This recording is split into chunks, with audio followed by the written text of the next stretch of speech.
This 39 Dunedin News Bulletin proudly brought to you in association with Alex Campbell's Menswear.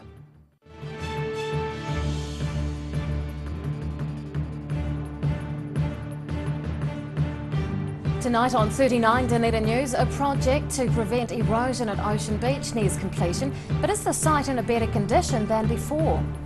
Local research reveals the control queen bees have over worker bees, and it has academics excited. And another Lilliput library pops up, but the weather gets in the way of its outdoor installation.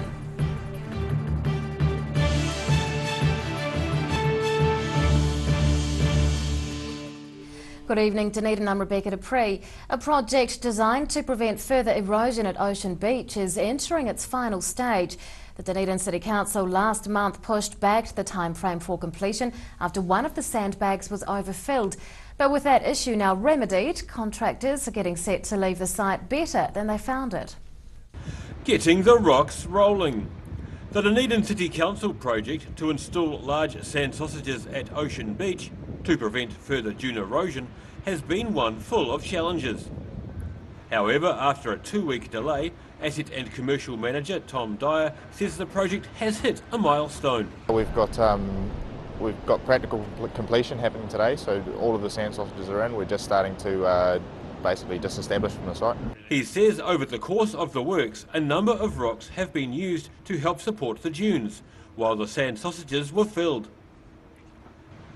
Now the project is winding up, it's time to put everything back where it belongs. We used some rock bunding to protect the sausages as we were installing them, and that's all being taken away now and taken off site. The site still remains off limits to the public, with a few final tasks being undertaken by contractors. Cleaning up some of the debris that's from past projects. Dyer anticipates everything will be complete and contractor Fulton Hogan off-site by early next week. Daryl Baser, 39 Dunedin News. A new discovery into the way certain bees control the reproduction of their workers has an Otago research team excited. They've been able to show that queen bees produce a pheromone that inhibits ovary function in worker bees, and the mechanism through which it occurs was unknown until now. A team of University of Otago researchers have discovered how queen honeybees control the reproduction of worker bees. They say queen bees produce a pheromone that inhibits ovary function in workers.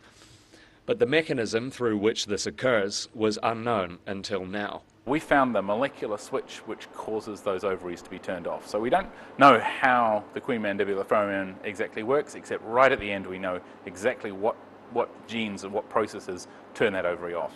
Honeybees are social insects with an intricate hierarchy that needs to be managed. Dunedin says controlling the workers comes down to an ancient cell mechanism called notch. It's present in all animals, and we know it's present in me and it's present in you, because if your notch cell signaling pathway doesn't work, then you die as an embryo. So it's very, very ancient, and it's very, very specific, particularly involved in making your nervous system. But we found that it does some other job in the bees. Dunedin says the discovery has stirred interest in the scientific community. He says the notch mechanism is well known to geneticists, but to find it where they did was surprising. This is something that most insects don't do and has evolved in these sort of social insects.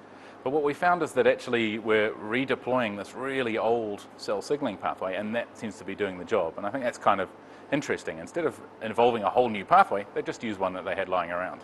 Beekeepers already use a synthetic version of the pheromone when the queen is not around. But Dunedin says this discovery could be employed to control populations of other, less desirable insects. Jack Conroy, 39 Dunedin News. Police have noticed an increase in criminal activity in St Kilda over the past week. Several minor incidents have been reported, with the most recent being an attempted burglary in the suburb, as well as the theft of a window wiper from a parked car. Police say it's likely the two are connected, with either an individual or group active in the area. They're asking residents to report any further signs of suspicious behaviour, such as unfamiliar people lingering around properties. A local primary school is getting in on the mini library craze that's taking over the city.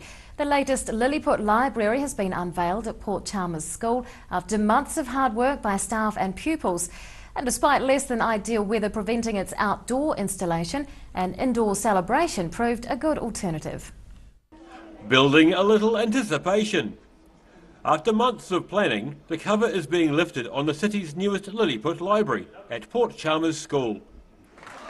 Music teacher, artist and ribbon cutter Robert Scott says the project will hopefully benefit the wider community. So it's a very exciting occasion for the kids and the local community, so it's going to be placed outside the school for everyone to use, to swap books, drop books off, pick books up, yeah. Teacher Marnie Walker says the idea behind creating a Lilliput library on site came about in part thanks to a local artist. Well, we actually had an artist, Janet DeWatt, come and work with us on a bus shelter, and we went out to her house and saw the Lilliput library at her house. So we researched that and found out that Ruth was in charge of it, and so our class wrote letters to Ruth and asked if we could have one. Walker says it's been a project that's taken all term, with the pupils taking the lead in every aspect. They have driven it, so it's been led by them. The artwork was all their ideas. There's 23 children on the Lilliput library and there's 23 children in the class, so they're all part of that. Lilliput Library's curator Ruth Arneson says she's overwhelmed but pleased to see just how much effort both pupils and staff have put into the project. Oh, amazing, amazing, just to see all the effort that's gone into it. I came and spoke to the kids at the very, very beginning, and to think they've gone and made a song, they've done a movie, they've been on tours around the Lilliputs, and it's brilliant. Scott says the library will soon take pride of place in front of the school, sometime next week. Daryl Baser, 39 Dunedin News. Still to come on 39 Dunedin News, we take a look at the history of the Arts Festival, and Dunedin proves to be a winner in the Pokemon Stakes. So August is our winter sale month, up to 50% off. This winter hasn't been cold enough until now, but we have to get rid of all this stock. We've got all these jackets. Also to keep you warm and me happy, at 50% off, we've got all this knitwear. For all of August, we've got great savings on moleskins and jeans. Plus we've got all these warm shirts, look at them all, from $50. Every reason, every season, we're proud to dress the region. Alex Campbell Menswear, it fits. First in, best dressed. You can make a difference for the SPCA this Cupcake Day. It's the sweetest way to help animals in need. For more details, go to spcacupcakeday.co.nz. Mobility Solution Centre Dunedin provides products to improve your independence, comfort and safety. Contact the team at 4777 195 or visit mobilitysolutioncentre.co.nz.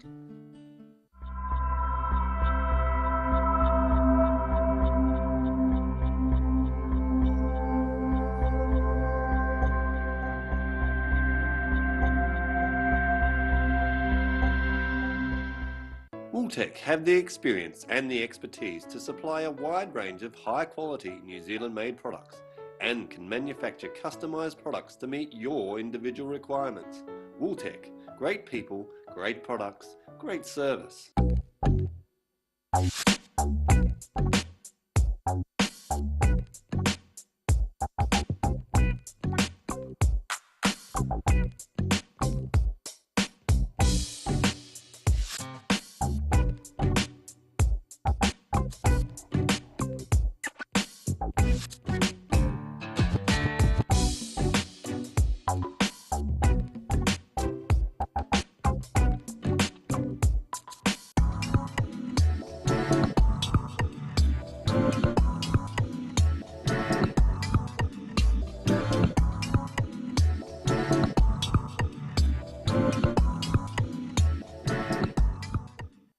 Driving Miss Daisy is a safe, friendly and reliable companion driving service. Hello Jean, where are we off to today? We form genuine friendships with our clients and help them to remain independent.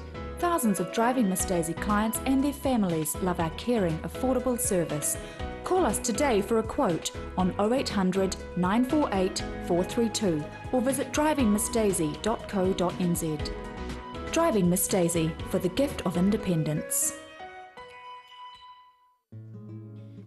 services for older people, think Enliven. Enliven is a service philosophy where people come first. Enliven is about choice, activity, relationships, respect and security.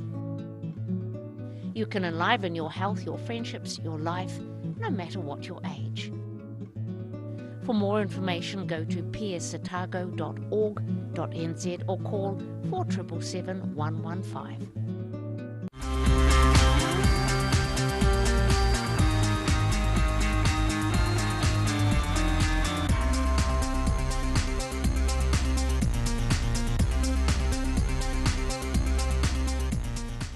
We need your help to rebuild our animal centre urgently. Please give a little today.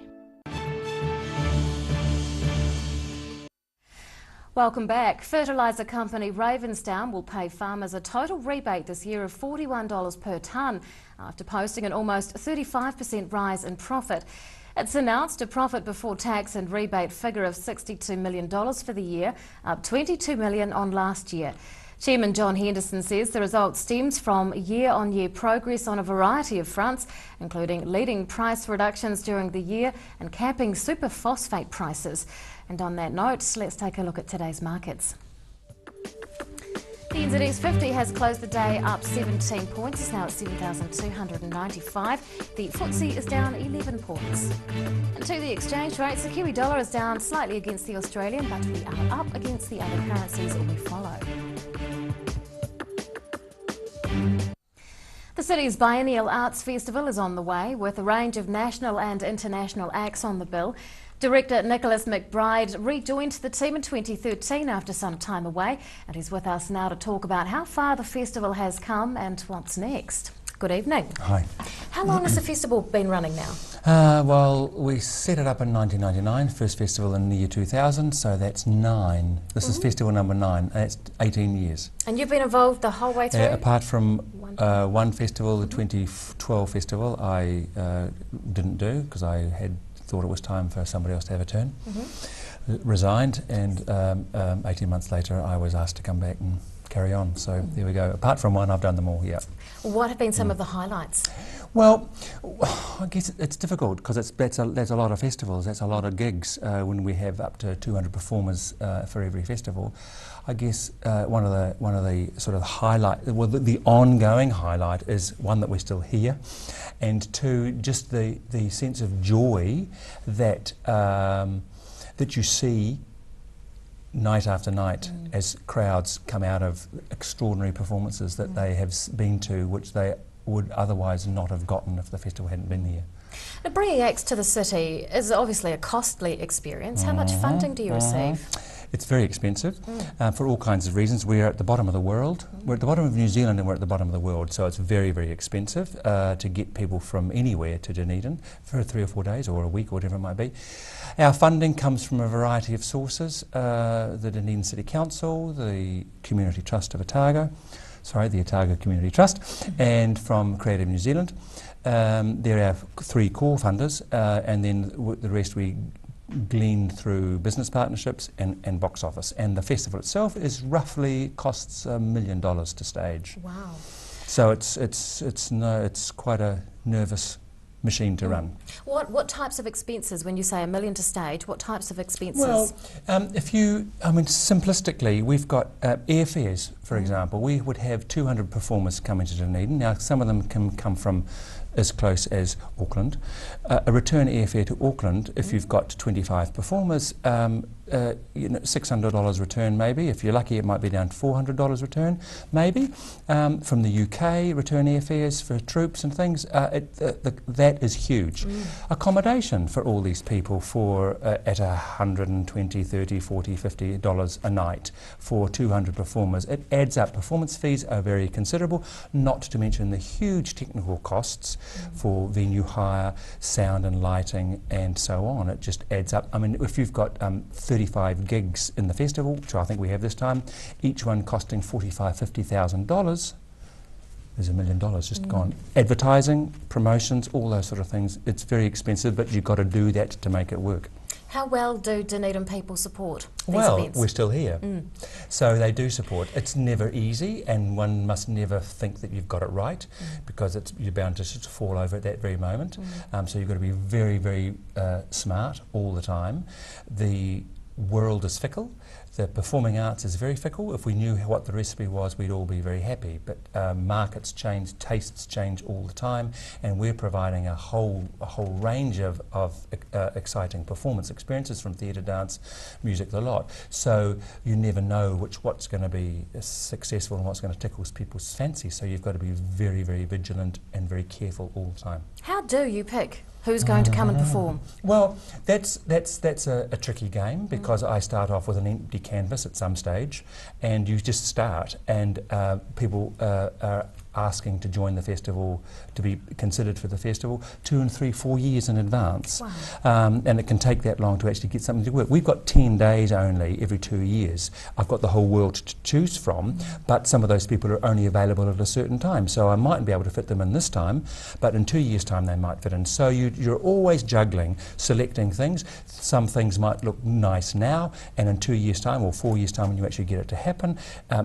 fashions have changed, the trends have changed, so you don't want them anymore, so you're juggling all the time. And there's a point, probably 10 months before the festival starts, where you've got all these gigs and you haven't confirmed any of them, because you've got to make sure that it makes sense structurally and curatorially before you lock them all down. So it's a scary kind of process, and you've got to make judgment calls about each of the disciplines and whether this is going to work against that, and that's going to, if there's got too much of this and not enough of something else. So it's quite, but it's all subjective, and it's all based on taste, and you can't do that by committee. That's why you have me as a director, and if I do it wrong, then you can get rid of me.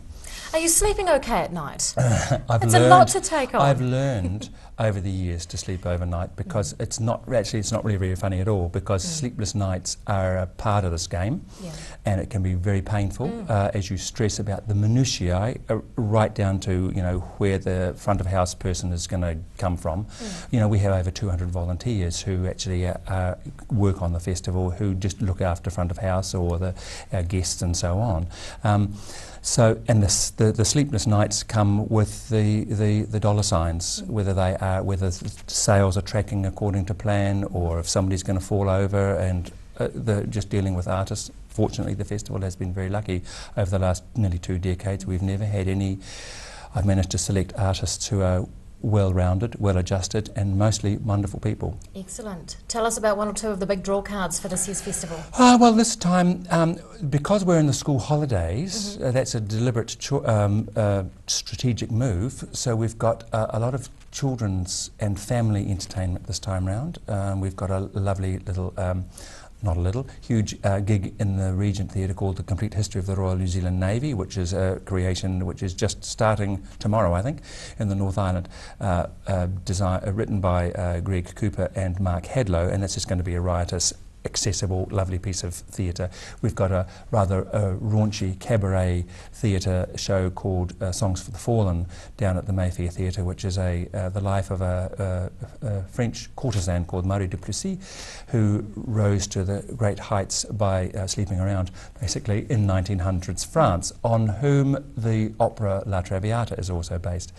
We've got an extraordinary play called The Devil's Half Acre, which is a play by a New Zealand theatre company who's playing at the moment in Edinburgh about the Devil's Half Acre was a part of Dunedin around McLagan Street in the 1860s, which is opium dens and prostitutes and brothels, and where people's fortunes were made and lost, and there was gambling and crime, and things have changed. They have. Maybe they haven't, I don't know. And we've also got this extraordinary thing which we're bringing in from the UK. It's called The Cube, which is a virtual reality experience where one audience member at a time goes into a shipping container, a little box, and they put on an Oculus, which is a gaming console stuff. So it's 360 degrees experience where you have this extraordinary story. It's a true story about a group of high school students in the 1950s in America who went into the desert to do a science experiment and vanished. Ooh. And they're still missing. That's playing on the Museum Reserve from 11 o'clock in the morning till 9 o'clock at night, one at a time for 12 minutes. And then at night time we've got a play in the hut of the same story. Gosh, jam-packed, and that sounds absolutely fascinating. Well, all the best for the festival run dates. Director Nicholas McBride, lovely to talk to you. Thanks so much for your time. Thanks, Rebecca. After the break on 39 Dunedin News, new stats reveal our residents love Pokemon quite a lot. I can't even say it right, let alone play it. And the story of a big song from the 80s, More My Scene, is about to hit the big screen.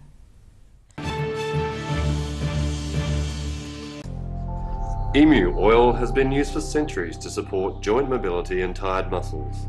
Also helpful for supporting healthy skin. Available as oil or in capsules. Go to www.silverhorn.co.nz to order emu oil today. You can make a difference for the SPCA this Cupcake Day. It's the sweetest way to help animals in need. For more details, go to spcacupcakeday.co.nz.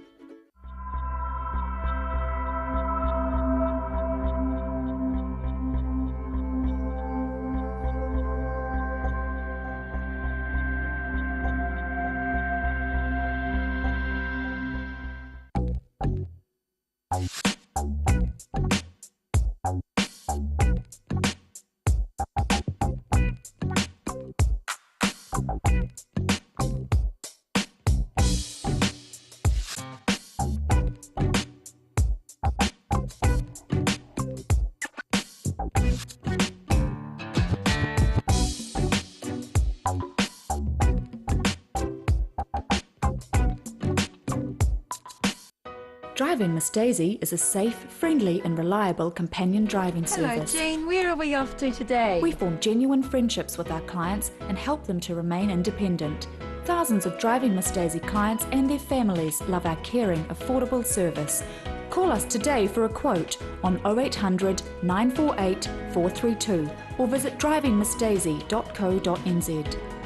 Driving Miss Daisy, for the gift of independence. We're a 25 Moray place at Dog with Tails Cafe and Bar. So we take coffee very seriously. We do what's called contract roasting, so we're creating our own roasting profile and then doing our own blends. We're really focused on the craft of what we're doing. You know, we're going back, instead of going on mass-produced sort of cheap things, we're taking the time to really craft what we're making. Make it so anyone can come here and have a feed and be able to get something they're able to eat or that they want to eat as well. You're kind of getting a taste of cafes from all around the world when you come here. Pregnant? Need to talk? 24 hours a day, 7 days a week. Pregnancy counselling services are here to help. It's free, it's confidential. Call us now on 0800 773 462.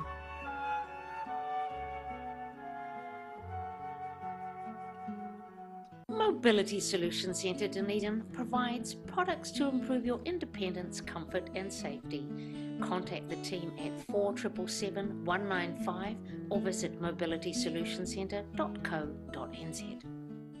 So August is our winter sale month, up to 50% off. This winter hasn't been cold enough until now, but we have to get rid of all this stock. We've got all these jackets. Also to keep you warm and me happy, at 50% off, we've got all this knitwear. For all of August, we've got great savings on moleskins and jeans. Plus we've got all these warm shirts, look at them all, from $50.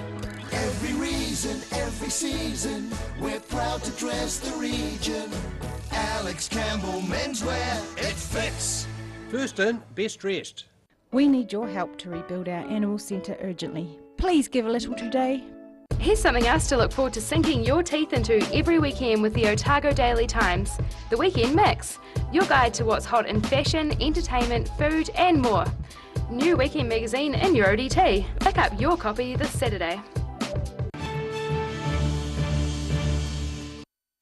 Welcome back. 2 puppies found abandoned last month near Brighton have been successfully rehomed, much to the delight of local SPCA staff. The pair of black Labrador cross puppies have gone to separate homes after a short stint at the Otago SPCA.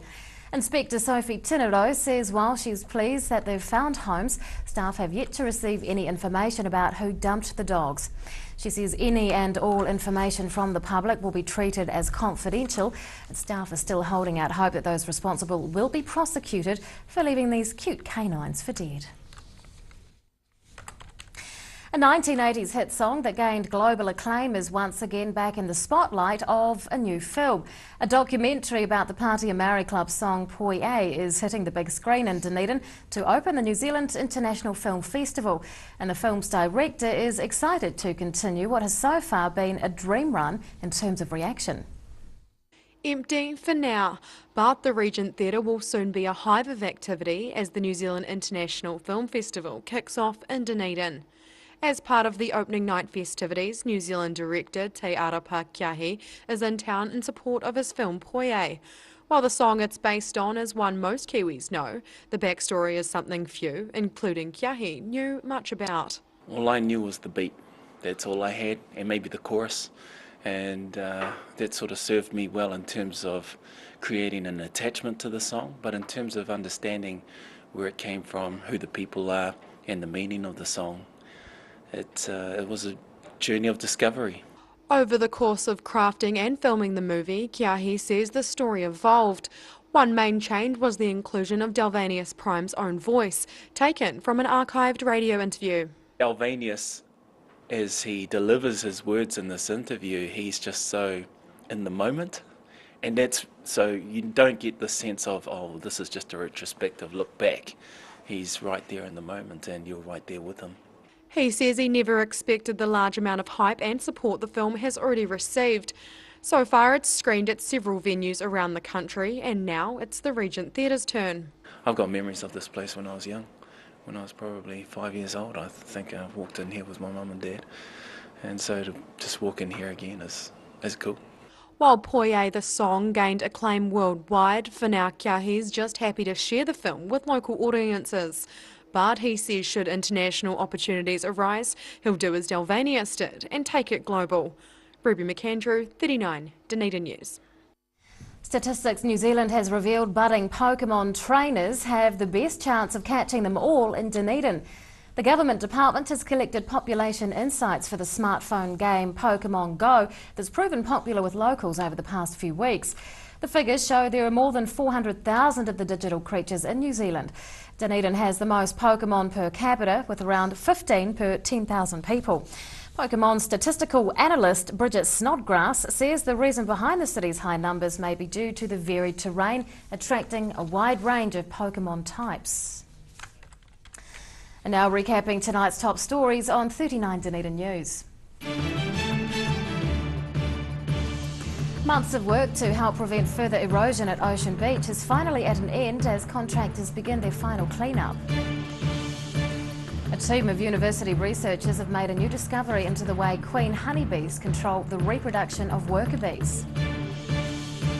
And a local primary school is the latest group to establish their own mini library on site, bringing the city's total to almost 40. It's time now to find out what's happening in Friday's Otago Daily Times, and Barry Stewart's with us. Good Hello, evening. Rebecca. Do you do Pokemon? No. Do you? No, I don't, but it's a massive trend. Anyway, DCC-owned company Delta has been slammed as being out of control by a critic. The Highlanders are part of a global tens tournament in Brisbane to kick off the rugby season next year, and we continue our build up to the Rio Olympics with some predictions. Awesome. That's in the ODT tomorrow, plus a whole lot more. Thanks, Barry. Thank you. Time now for local weather. This 39 Dunedin News weather update proudly brought to you in association with Silverhorn's Emu Oil. And here is our city view. It's taken off a light tower. And around the city to the regional forecast today. Some cloud with sou'easters for Invercargill and Te Anau, a few showers in Gore with sou'easters, snow showers for Alexander with a high of 4. Cloudy with sou'easters for Queenstown and Wanaka, snow showers in Oamaru, and snow showers also in Twizel with gusty sou'easters and a high of just 1. In Dunedin tonight, cloudy with snow showers possible, sou'east winds, tonight's low 0. Tomorrow also the same forecast, although things should improve towards the end of the day with 5 degrees, and on Saturday sunny periods with sou'easters easing and a high of 5. To the Otago Pallet Flyers tidal and fishing information, low tide tomorrow morning is at 20 past 11 and fishing conditions look good tomorrow, especially at around 20 to 2. That's local news. Good night.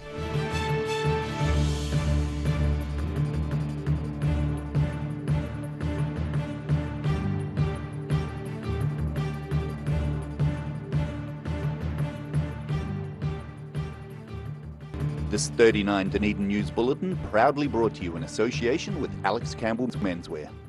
Supporting local content so you can see more of New Zealand on air.